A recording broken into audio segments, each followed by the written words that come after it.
என்னோடய ஸ்டைலில் எறா தொக்கு எப்படி செய்யலான்னு பார்க்கலாமா? ஒரு கடாயில் தேவையான அளவுக்கு எண்ணெய் ஊற்றிக்கோங்க.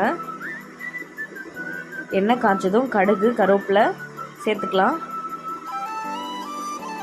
2 பெரிய சைஸ் வெங்காயத்தை சேர்த்துக்கோங்க.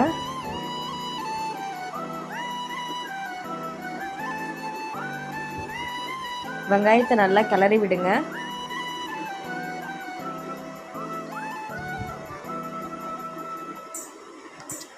வெங்காயம் நல்லா வதங்கினதுக்கு அப்புறம் ஒரு 3 மீடியம் சைஸ் தக்காளி வெட்டி வச்சுருக்கேன், அதை சேர்த்துக்கிறேன். வெங்காயம் தக்காளி நல்லா வதங்கிக்கிட்டோம்.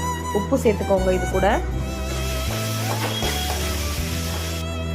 வெங்காயம் தக்காளி நல்லா வதங்கி வந்துச்சு. இப்போ நம்ம எறா சேர்த்துக்கலாம். நான் 1 கிலோ பிரான் எடுத்திருக்கேன். இப்போ 3த்தையும் நல்லா வதக்கி விடலாம். மஞ்சள்தூள் சேர்த்துக்கலாம்.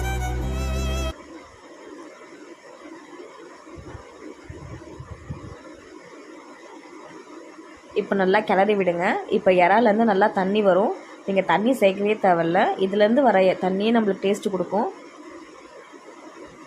இப்போ நான் வீட்டு குழம்பு மிளகாத்தூள் எடுத்துருக்கேன் 2 ஸ்பூனு. உங்கள் காரத்துக்கு தேவை போல் நீங்கள் எடுத்துக்கோங்க.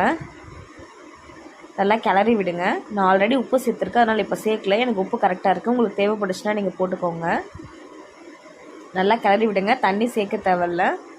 இதுவே நம்மளுக்கு போதுமான அளவுக்கு இருக்கும். இப்போ தட்டு போட்டு ஒரு 5 நிமிஷம் மூடி விடுங்க. ரொம்ப நேரம் வேகக்கூடாது, எறா ரப்பர் மாதிரி ஆகிடும். ஒரு 5 நிமிஷம் கழித்து பார்த்தீங்கன்னா எண்ணெய் பிரிஞ்சு சூப்பராக எறா தொக்கு ரெடி ஆகிடுச்சு. இது சூடான சாதத்துக்கு, இட்லி, தோசை, சப்பாத்திக்கு எல்லாமே நல்லாயிருக்கும். கொத்தமல்லி போட்டு இறக்கிடலாம். இந்த வீடியோ உங்களுக்கு பிடிச்சிருந்தா லைக் பண்ணுங்கள், மறக்காமல் சப்ஸ்கிரைப் பண்ணுங்கள். பாய்.